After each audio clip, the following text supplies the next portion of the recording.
وكفى وسلام على عباده الذين اصطفى أما بعد আল্লাহ তাআলার ফজল, আল্লাহ তাআলার করম, আল্লাহ তাআলার মেহেরবানি, তিনি আমাদেরকে একজন মানুষের পাশে দাঁড়াবার এবং একজন মানুষের পাশে দাঁড়াবার তৌফিক দিয়েছেন, যিনি সাহাবাদের নমুনা,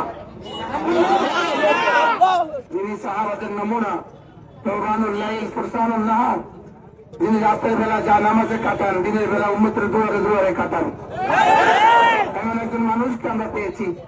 যদি এই যা রামগতিবাসী নাকি হারাম, এদের বঞ্চনা, এরা বঞ্চিত হবে, এরা মাহরুম হবে, চিরবঞ্চিত হবে।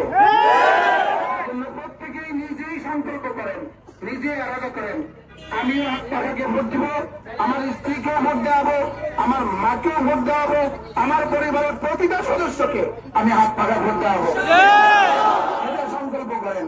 12 তারিখ পর্যন্ত আমরা কমপক্ষে প্রতিদিন একবার করে সূরা ইয়াসিন পাঠ করব। 12 তারিখ পর্যন্ত প্রতিদিন আমরা কমপক্ষে 2 রাকাত সালাতুল হাজাত করব। 12 তারিখ পর্যন্ত প্রতিদিন কিছু না কিছু সাদাকা করবেন, কিছু না কিছু। এই 3টা আমল আমি দিয়ে গেলাম। সুযোগ থাকলে 12 তারিখে রোজা রাখবেন, 11 তারিখে রোজা রাখবেন, সকলে একটা নফল রোজা ইনশাআল্লাহ রাখবেন।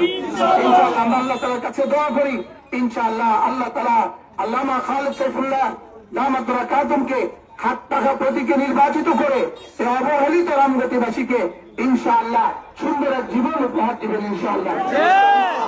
আশা করি আমি হেফাজতে ইসলাম বাংলাদেশ লক্ষ্মীপুর জেলার জিম্মাদার হিসেবে পুরো হেফাজতে ইসলামের পুরো লক্ষ্মীপুরকে আমরা হুজুরের সাথে একাত্মতা ঘোষণা করলাম। হুজুরের সাথে আমরা একাত্মতা ঘোষণা করলাম। আমাদের প্রতিটা মানুষ, এদেশের প্রতি রামগতির প্রতিটা আলেম পরিবার, প্রতিটা দিনদার পরিবার, যারা ইসলাম নিয়ে বাঁচতে চাই, যারা ইমান নিয়ে বাঁচতে চাই, আমাদের মিশন, আমাদের ইজম, আমাদের মতাদর্শ শুধু ইনসাফ নয়, আমাদের মতাদর্শ ইসলামের আলোকে ইনসাফ। ইনসাফ দিয়ে ইসলাম হবে না, ইসলাম দিয়ে ইনসাফ হবে। কল্যাণ দিয়ে ইসলাম হয় না, ইসলাম দিয়ে কল্যাণ হয়। সাম্য দিয়ে ইসলাম হয় না, ইসলাম দিয়ে সাম্য হয়।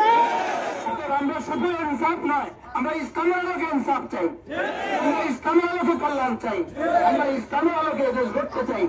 ইসলাম আমাদের মিশন, ইসলাম আমাদের ভীষণ, ইসলাম আমাদের জীবন, ইসলাম আমাদের মরণ। আল্লাহ তাআলা খালেদ সাইফুল্লাহ দামাত বারাকাতুহুম, আল্লামা খালেদ সাইফুল্লাহ দামাত বারাকাতুহুম তাকে নির্বাচিত করে এদেশবাসীর খেদমত করার তৌফিক দান করেন। এই প্রত্যাশা রেখে আমি আমার এই সংক্ষিপ্ত বক্তব্য শেষ করলাম। ওয়া আলাইনা ইল্লাল বালাগ।